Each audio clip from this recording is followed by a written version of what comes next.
Kamareddy municipal పరిధిలోని 2వ ward Rameshwarapalli double bedroom colony తాగునీటి కోసం ఆందోళనకు దిగారు. నెల రోజులుగా మంచినీళ్లు రావడం లేదని సిరిసిల్ల బైపాస్ వద్ద ధర్నా నిర్వహించారు. మున్సిపల్ డిఏ ఏఈ రావాలని డబుల్ బెడ్రూమ్ కాలనీ వాసులు నినాదాలు చేశారు. దేవున్పల్లి ఎస్ఐ రజిత్ పోలీసు సిబ్బందితో అక్కడికి చేరుకొని డిఈఏఈలను రప్పిస్తానని చెప్పి హామీ ఇవ్వడంతో మహిళలు ధర్నా విరమించారు. డిఈ హనుమంతరావుకు కాలనీవాసులు వినతి పత్రం అందజేశారు. వారం రోజుల్లో నీటి సమస్యను పరిష్కరిస్తామని డిఈ హామీ ఇచ్చారు.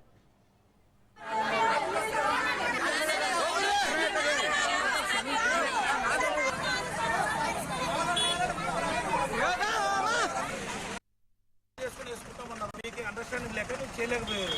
ఆ రిమైనింగ్ ఏదో మున్సిపల్ నుంచి మేము 100% చేస్తాము. దాని గురించి మీరు డిస్కస్ చేసి కొట్టాడుకోవద్దు. అదేవిధంగా మిషన్ మధ్యలో కూడా చెప్పినాము. అది కూడా వాళ్ళు కూడా ప్రాబ్లమ్ సాల్వ్ చేస్తారు. ట్యాంకర్లు పంపిస్తాము. అదేవిధంగా 100% మీకు వచ్చే శనివారం లోపల మొదటి శనివారం వేసుకుంటామన్నారు. మీకు అండర్స్టాండింగ్ లేక మీరు చేయలేకపోయారు. ఆ రిమైనింగ్ ఏదో మున్సిపల్ నుంచి మేము 100% చేస్తాము. దాని గురించి మీరు డిస్కస్ చేసి కొట్టాడుకోవద్దు. అదేవిధంగా మిషన్ మధ్యలో కూడా చెప్పినాము. అది కూడా వాళ్ళు కూడా ప్రాబ్లమ్ సాల్వ్ చేస్తారు. ట్యాంకర్లు పంపిస్తాము. అదేవిధంగా 100% మీకు వచ్చే శనివారం లోపల మొదటి శనివారం